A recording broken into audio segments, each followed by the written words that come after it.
The battle for the souls of the Nigerian electorate is on, with vibrant youth running for presidency and breaking barriers. Will the new breed prevail, or will the old guards maintain their dominance? As Nigerians head to the polls and as the world watches, the stage is set. But who will succeed in the fight for the House of Rep seats, in the struggle for the Senate, in the battle for the gubernatorial, and the ultimate contest for the presidency? This is SaharaTV coverage of Nigeria's 2019 elections. Nigeria Decides 2019. Tune in on election day for 24-hour coverage. Welcome back to SaharaTV. My name is Rudolph Okonkwo. We're here one day after the postponement of the 2019 presidential election in Nigeria, and we want to explore what happened and the way forward. And joining me for that conversation is on my immediate left, Dr. Baba Aye. Comrade Baba Aye. Oh. Good day. How are you? Okay. Let me. Sorry.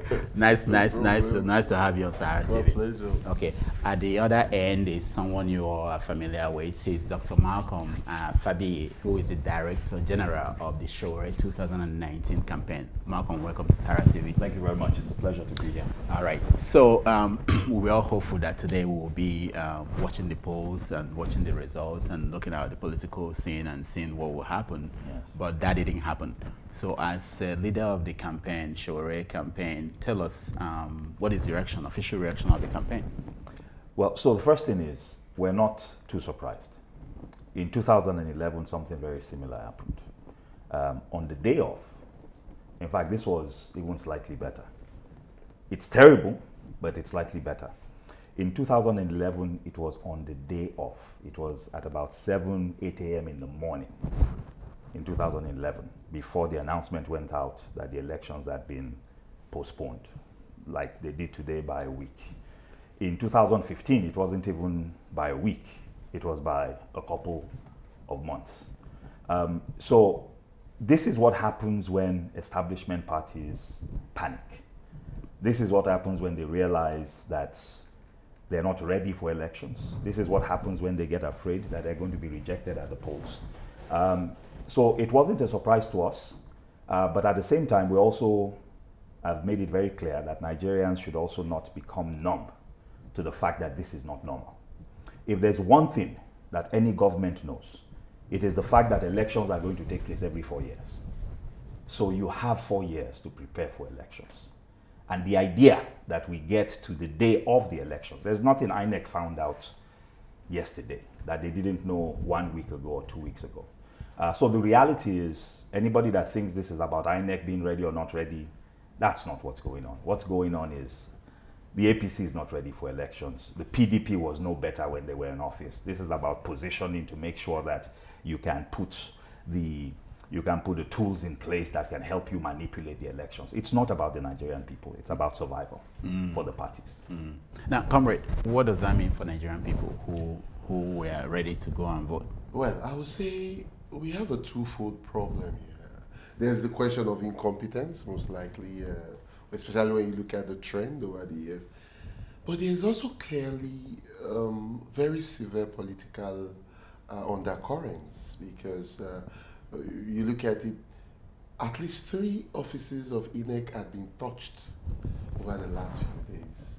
Sensitive materials have already gone out. And there were talk about officials of INEC in closed-door meetings with officials of the presidency. It is very clear that the presidency, that the ruling APC is scared silly of losing. And one major impact of this is that it throws a shadow over the credibility of the polls, you know. And I mean, it's just next Saturday, but you can also see the mass anger. It's like taking Nigerians for granted. It's like saying we just don't matter, you know. We're just like mannequins to fulfill the desires of the puppeteers, you know. But Nigerians are tired of that. Nigerians don't want that again. And what they're trying to do to kind of wriggle out of a situation that it was clear that they just might not win, and they're ready to win at all costs. The president told the CNN that he was not going to be unseated. very, very undemocratic language, so to speak. So they wanted to wiggle out, but they could have a backlash that could make the situation worse. So for Nigerians, this is totally, it's becoming very unbecoming. It's not just about incompetence, it's also about political undercurrents, and we're fed up with this kind of approach to electioneering. And for the ruling APC, trouble is coming. Now, Malcolm, if we believe the INEC people, is 1 week enough for them to put in place things that they couldn't put in place for the last 3 years or something? I'm not sure what they want to put in place. They said that some materials are not at the places they should be. Do they think they could do the magic in 1 week? Well, so let's put it this way. I believe that if INEC had wanted to stage the elections today, they could have staged the elections. As of 2 days ago, the INEC chairperson came out and told us INEC was ready for these elections. Now we hear they need time to put things in place. Well, here's the good news. The good news is from east to west, from north to south, Nigeria at any point is no more than 1,500 kilometers.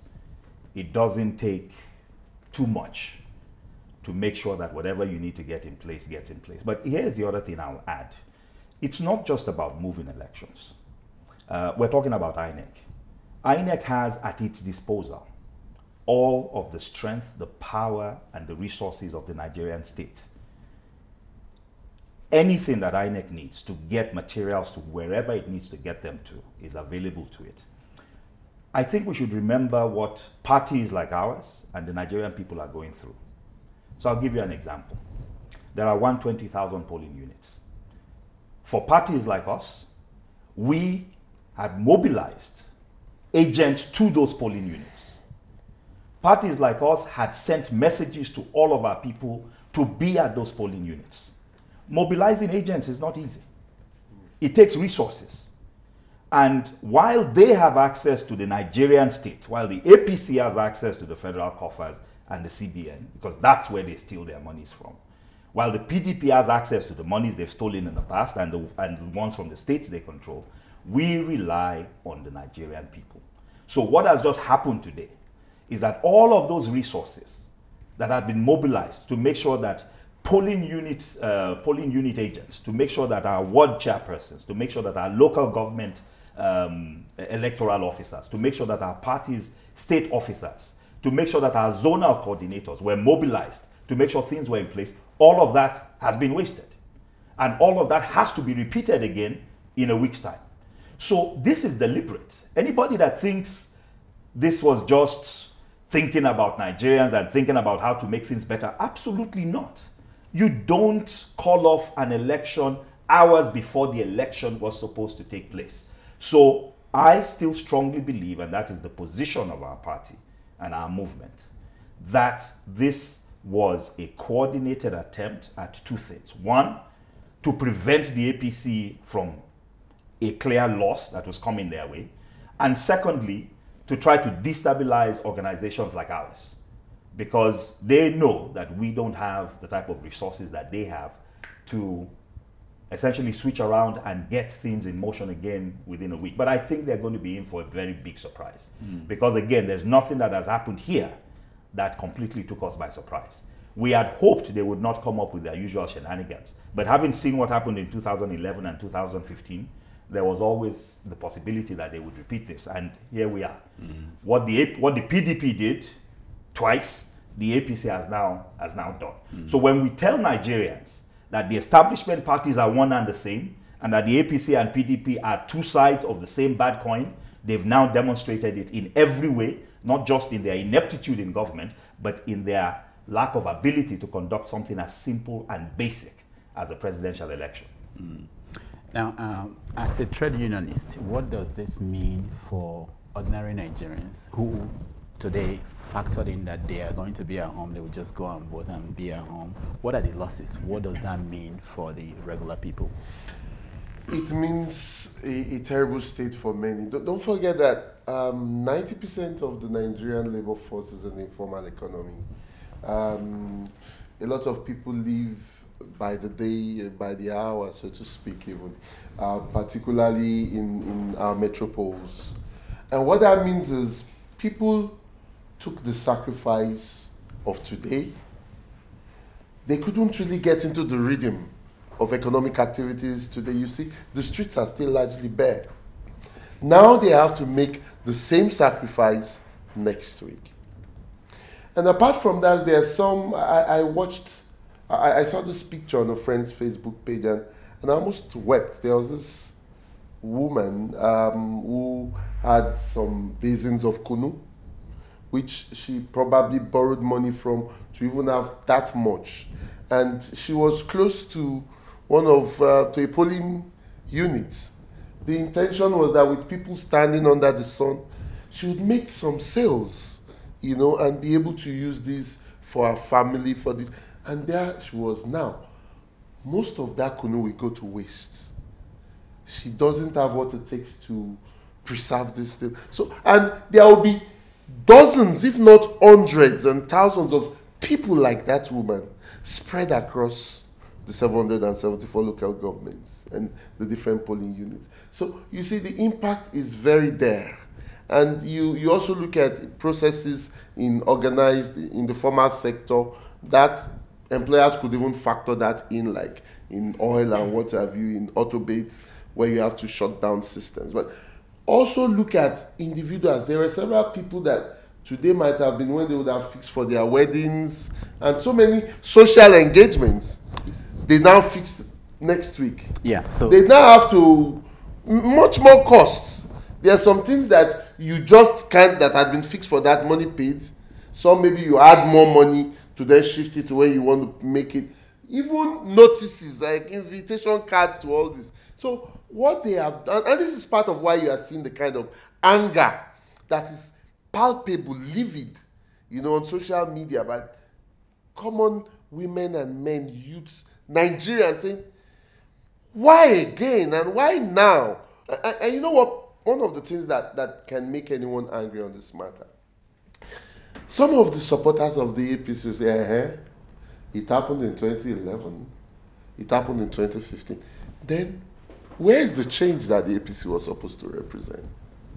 How come this is even in a more shameless manner than what you had hitherto?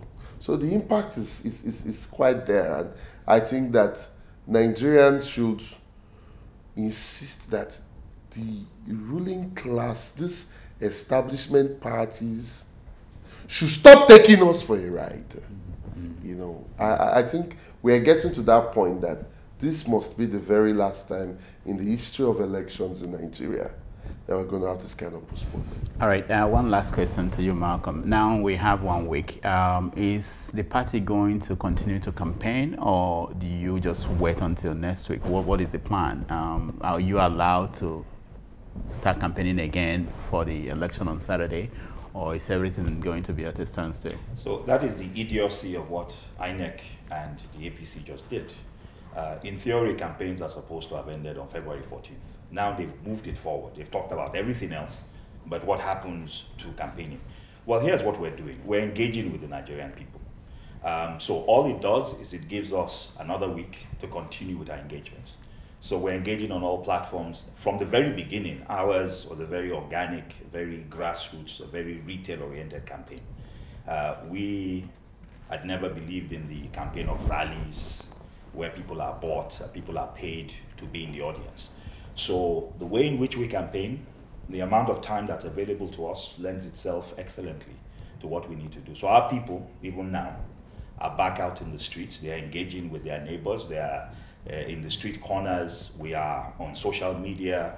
We are on WhatsApp. We are on every platform that Nigerians are engaged on, and we're reaching out to them. So every single hour that we get to be able to get our message across, we're grabbing it and we're utilizing it. All right, we'll take a break, and when we come back, we will continue this conversation.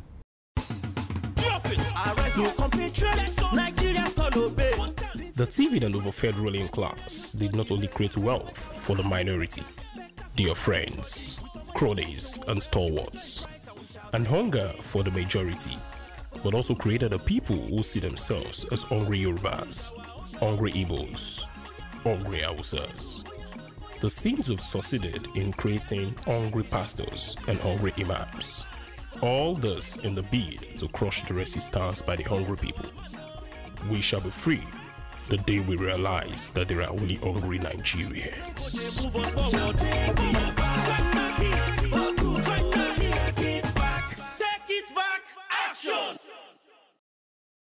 Welcome back. Once again, this is Rudolph Okonkwo, and here with me to continue our conversation is Dr. Malcolm Fabbi, and on my immediate left is Comrade Baba Aye. Welcome back. Thank you. Welcome back, Malcolm. Thank you. All right.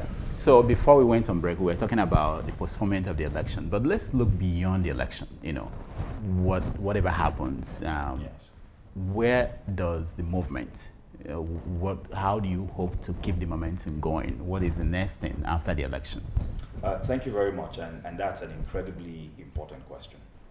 And in order to know what we'll do beyond the elections, I think it's probably worth going back to see what we did before we became a political party. So the first thing we did, before Nigerians even ever heard of a political party, the African Action Congress, is that we formed the TakeitBack Movement. Our belief and the actions that propelled that were very simple and straightforward. Our fundamental view is that Nigerian politics suffers primarily from the lack of ideology. That what makes it possible for somebody to be in APC today and in PDP tomorrow is because there is no ideological underpinning. If I go to the US and somebody tells me they're Democrats, I don't even need to know them before being able to describe to you 80 to 90% of what they believe about the role of government in politics, about the role of government in people's lives, about welfareism, about job creation, about the economic philosophy of their government. The same thing in the UK. If you go to the UK today and somebody told you they were a Tory or they were in the Labour Party, you have a very clear understanding of what they believe.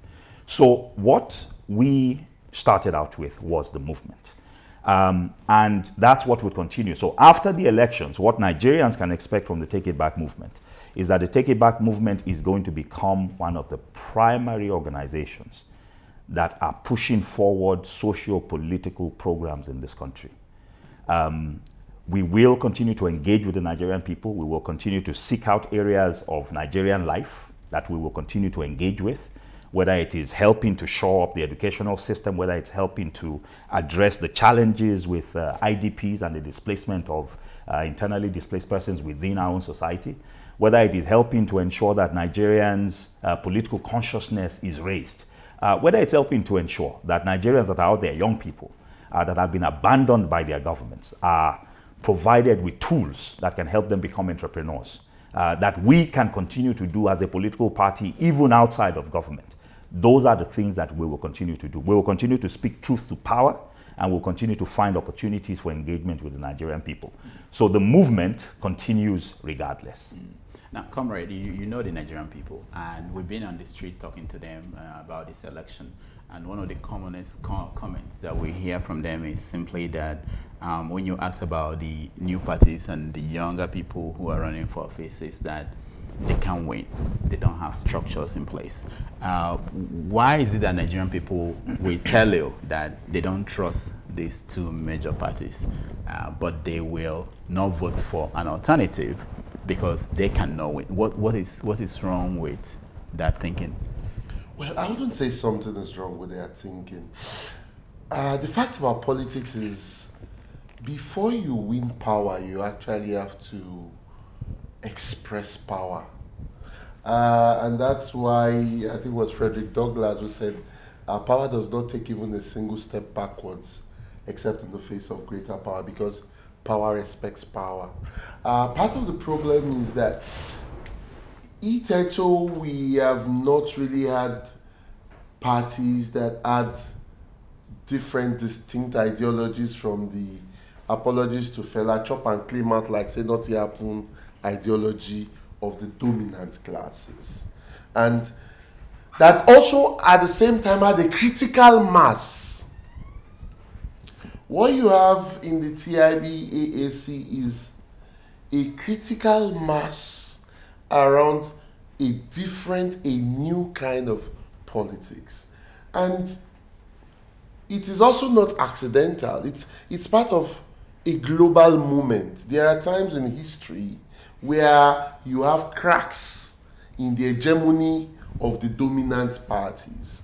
It's not accidental that you are having what you're seeing now. It's part of the same movement historically, the conjuncture we are in now, that saw bodies like Syriza thrown up in Greece, Podemos in Spain, someone like Cortez and the Democratic Socialists of America grew from like 5,000 to 50,000 people, you know, under the inspiration of Bernie Sanders. A Jeremy Corbyn that when he said he was running for, it was like a joke. It's not accidental. And in all those places too, you would have seen that for ages hitherto, except for the establishment parties, other parties were not taken serious. But there is a crack. And what brings about that crack? What brings about that crack is the crisis, the systemic crisis of capitalism that you have seen from the period of the Great Recession of 2007 to 2009. So along with economic crisis, you have had political crisis. People are questioning the things that hitherto their legitimacy appeared, like Julius Caesar's wife, to have been above questioning.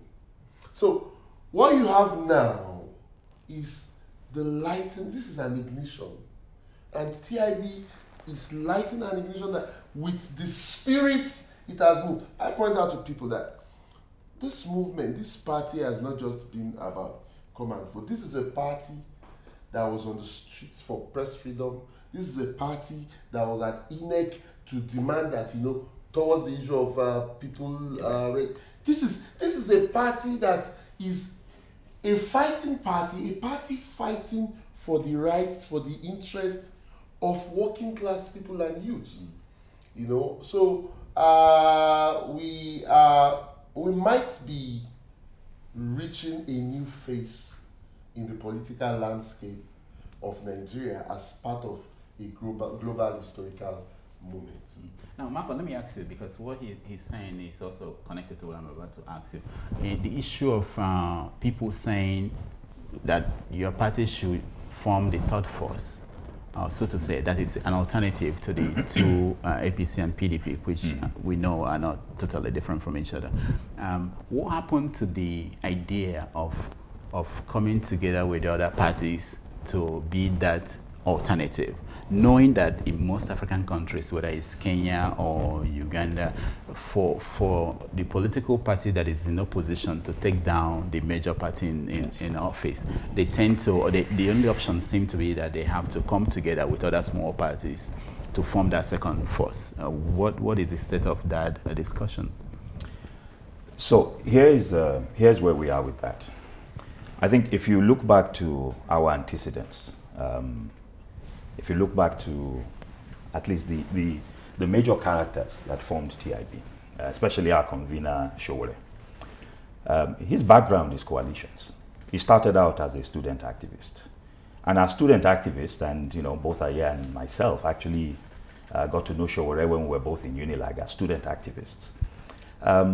Student activists are, you are dead in the water without the civil rights and human rights lawyers that are going to bail you out when the inevitable happens and the university either rusticates you or you get arrested. We are dead in the water without the labor activists that are some of the people powering some of the engagements that we have on the streets. We're dead in the water without those that are out there, that were out there at the time providing us with the engagement with the masses on the streets.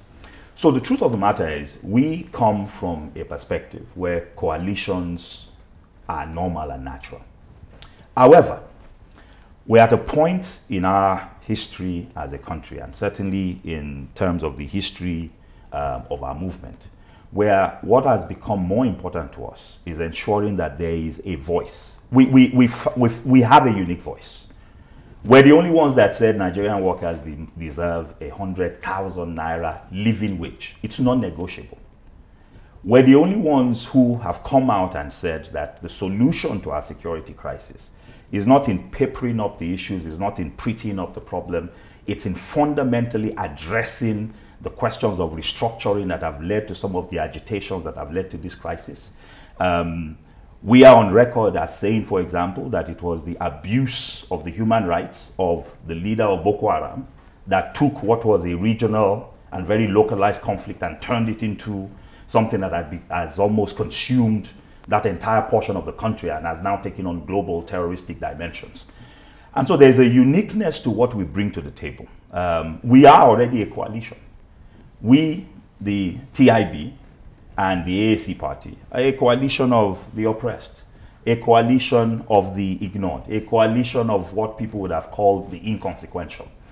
And we remain completely open to discussions about how to move Nigeria forward. We're at a point today where today would have been an election.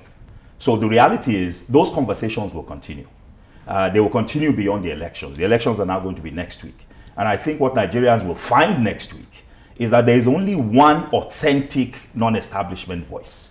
When the elections are done and the waters settle, what Nigerians will see very clearly is that the Take It Back movement and our party, the African Action Congress, will be and will clearly emerge as the leading voice for ensuring that all of the aspirations of Nigerians for a country that works and for the kicking out of the old establishment and the cabals that have held us captive for the last 58 years, we will emerge very clearly as the rallying point for everyone that is interested in moving this nation forward. Okay, we have just 1 minute left. Let me ask both of you, what did you learn from this experience? I know you are going back to Switzerland where you are based. What did you learn being here for the past 1 month and watching the political process? Well, I've learned a lot, but also I was Deputy National Secretary of the Labour Party for almost a decade. Yeah, I was part of Mimiko's campaign and a couple, so I'm not exactly new to this kind of campaigns, but the difference is the spirit, you know, and it's the kind of spirit that some of us at ITETO envisioned for the Labour Party before the way it went. And yeah, I'll say what I've learned is that you have a renovation of layers of young working class and professional people who want to make a better society of what we have now, and we're going all out to get that done. And I think that is something to really, really nourish and lead us forward. Okay, Malcolm? What I've learned is that the Nigerian people are ready for change. I mean, we have been incredibly, as a party and as a movement, we have been, we knew that there was a strong sentiment for change, a strong sentiment for positive transformation, because the word change has been bastardized. I have been incredibly impressed by the sacrifices that many Nigerians have been willing to make. And the time is now. And what we'll say to all of those who were disappointed that the elections didn't hold today is that the loss of the establishment parties that did not happen on the 16th, we've just postponed it by 1 more week. It gives us enough more time, another week, to pound the pavements and move things forward and engage with people. And that's what we're asking Nigerian people and especially our supporters to do. The time is now. That's what I've learned, that people really want to make this nation move forward. And we have been excited by the positivity with which we have been received, and we are absolutely confident that this is going to happen, that we will take it back on the 23rd. Thank you so much, Baba, for being here. My pleasure. Thank you, Malcolm. Thank you very much. So we continue our programs. We hope you continue to watch. Stay tuned.